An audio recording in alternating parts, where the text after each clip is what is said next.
بسم الله الرحمن الرحيم. يا أيها الذين آمنوا إذا تداينتم بدين إلى أجل مسمى فاكتبوه وليكتب بينكم كاتب بالعدل ولا يأب كاتب أن يكتب كما علمه الله فليكتم وليملل الذي عليه الحق وليتق الله ربه ولا يبخس منه شيئا فإن كان الذي عليه الحق سفيها أو ضعيفا أو لا يستطيع أن يمل هو فليملل وليه بالعدل واستشهدوا شهيدين من رجالكم فإن لم يكونا رجلين فرجل وامرأتان ممن ترضون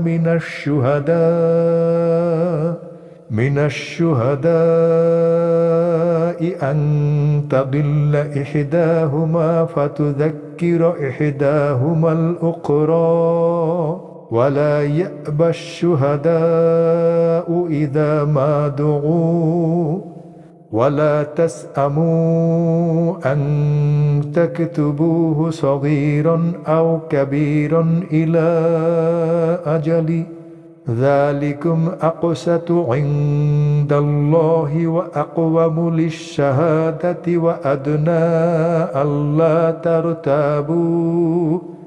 ألا ترتابوا إلا أن تكون تجارة حاضرة تديرونها بينكم فليس عليكم جناح ألا تكتبوها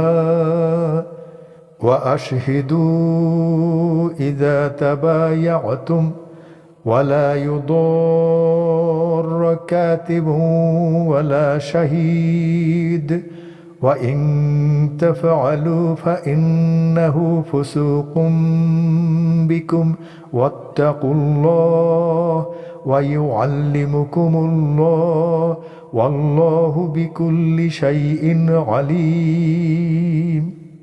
হে ঈমানদারগণ, তোমরা যখন নির্দিষ্ট মেয়াদের জন্য পরস্পর ঋণ দেওয়া নেওয়া করো তখন তা লিখে নাও, আর তোমাদের মধ্যে কোনো লেখক যেন ন্যায়ভাবে তা লিখে দেয় এবং আল্লাহ যেরূপ শিক্ষা দিয়েছেন সেইরূপ লিখতে কোনো লেখক যেন অস্বীকার না করে। অতএব তার লিখে দেওয়াই উচিত। আর ঋণগ্রহীতা যেন লেখার বিষয়ে বলে দিয়ে লিখিয়ে নেয় এবং সে যেন স্বীয় প্রতিপালক আল্লাহকে ভয় করে এবং লেখার মধ্যে বিন্দুমাত্র কম বেশি না করে। অনন্তর ঋণগ্রহীতা যদি নির্বোধ হয় কিংবা দুর্বল হয় অথবা নিজে লেখার বিষয়বস্তু বলে দিতে অক্ষম হয় তাহলে তার অভিভাবক যেন ন্যায়সঙ্গতভাবে তা লেখায়। আর তোমাদের মধ্যে দুজন পুরুষকে এই আদান প্রদানের সাক্ষী করো। যদি দুজন পুরুষ না পাও তাহলে সাক্ষীদের মধ্যে যাদেরকে তোমরা পছন্দ করো তাদের মধ্য হতে একজন পুরুষ ও দুজন মহিলাকে সাক্ষী করো, যাতে মহিলা দুজনের একজন ভুলে গেলে যেন অন্যজন তাকে স্মরণ করিয়ে দেয়। আর যখন সাক্ষ্য দিতে ডাকা হয় তখন যেন সাক্ষীরা অস্বীকার না করে। ঋণ ছোট হোক বড় হোক, তোমরা মেয়াদ সহ লিখতে কোনরূপ অলসতা করো না। এ লেখা আল্লাহর নিকট ন্যায্যতর ও সাক্ষ্য প্রমাণের জন্য দৃঢ়তর এবং তোমাদের মধ্যে সন্দেহ উদ্রেক না হওয়ার অধিক নিকটতর। কিন্তু তোমরা পরস্পরে ব্যবসায় যে নগদ আদান প্রদান করো তা না লিখলে কোনো দোষ নেই। তোমরা যখন পরস্পর বেচাকেনা করো তখন সাক্ষী রাখো। আর কোনো লেখক যেন ক্ষতিগ্রস্ত না হয় এবং না কোনো সাক্ষী। যদি তোমরা তাদেরকে ক্ষতিগ্রস্ত করো তাহলে তা হবে তোমাদের পক্ষে পাপের বিষয়। তোমরা আল্লাহকে ভয় করো, আল্লাহ তোমাদেরকে শিক্ষা দেন, আর আল্লাহ সর্ববিষয়ে মহাজ্ঞানী। وإن كنتم على سفر ولم تجدوا كاتبا فرهان مقبوضا فإن أمن بعضكم بعضا فليؤد الذي اؤتمن أمانته فليتق الله ربه ولا تكتموا الشهادة ومن يكتمها فإنه آثم قلبه والله بما تعملون عليم। আর যদি তোমরা সফরে থাকো এবং কোনো লেখক না পাও তাহলে হস্তান্তরিত বন্ধক রাখবে। আর যদি তোমরা একে অপরকে বিশ্বস্ত মনে করো তবে যাকে বিশ্বস্ত মনে করা হয় সে যেন স্বীয় আমানত আদায় করে এবং নিজ রব আল্লাহর তাকওয়া অবলম্বন করে। আর তোমরা সাক্ষ্য গোপন করো না এবং যে কেউ তা গোপন করে অবশ্যই তার অন্তর পাপী। আর তোমরা যা আমল করো আল্লাহ সে ব্যাপারে সবিশেষ অবহিত। লিল্লাহি মা ফিস সামাওয়াতি ওয়া মা ফিল আরদ ওয়া ইন তুবদু মা ফি আনফুসিকুম আও তুখফুহু ইউহাসিবকুম বিহিল্লাহ فيغفر لمن يشاء ويعذب من يشاء والله على كل شيء قدير। আকাশমণ্ডলী ও পৃথিবীতে যা কিছু আছে সমস্তই আল্লাহর। বস্তুত তোমাদের মনে যা আছে তা প্রকাশ করো অথবা গোপন করো, আল্লাহ তার হিসাব তোমাদের নিকট থেকে গ্রহণ করবেন। অতঃপর যাকে ইচ্ছা তিনি ক্ষমা করবেন এবং যাকে খুশি শাস্তি দেবেন। বস্তুত আল্লাহ সর্ববিষয়ে সর্বশক্তিমান। আমানার রাসূলু বিমা উনজিলা ইলাইহি মির রাব্বিহি ওয়াল মুমিনুন কুল্লুন আমানা বিল্লাহি ওয়া মালাইকাতিহি ওয়া কুতুবিহি ওয়া রুসুলিহি لا نفرق بين أحد من رسله وقالوا سمعنا وأطعنا غفرانك ربنا وإليك المصير।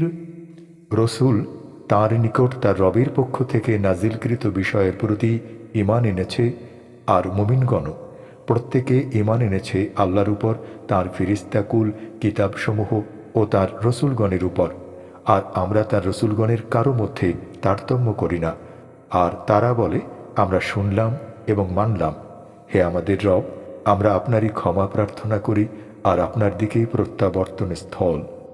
লা ইউকাল্লিফুল্লাহু নাফসান ইল্লা উসআহা লাহা মা কাসাবাত ওয়া আলাইহা মাকতাসাবাত ربنا لا تؤاخذنا إن نسينا أو أخطأنا ربنا ولا تحمل علينا إصرا كما حملته على الذين من قبلنا ربنا ولا تحملنا ما لا طاقة لنا به واعف عنا واغفر لنا وارحمنا أنت مولانا فانصرنا على القوم الكافرين।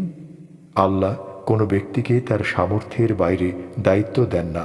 সে যা অর্জন করে তা তার জন্যই এবং সে যা কামাই করে তা তার উপরেই বর্তাবে। হে আমাদের রব, আমরা যদি ভুলে যাই অথবা ভুল করি তাহলে আপনি আমাদেরকে পাকড়াও করবেন না। হে আমাদের রব, আমাদের উপর বোঝা চাপিয়ে দেবেন না যেমন আমাদের পূর্ববর্তীদের উপর চাপিয়ে দিয়েছেন। হে আমাদের রব, আপনি আমাদেরকে এমন কিছু বহন করাবেন না যার সামর্থ্য আমাদের নেই। আর আপনি আমাদেরকে মার্জনা করুন এবং আমাদেরকে ক্ষমা করুন আর আমাদের উপর দয়া করুন। আপনি আমাদের অভিভাবক, অতএব আপনি কাফির সম্প্রদায়ের বিরুদ্ধে আমাদেরকে সাহায্য করুন।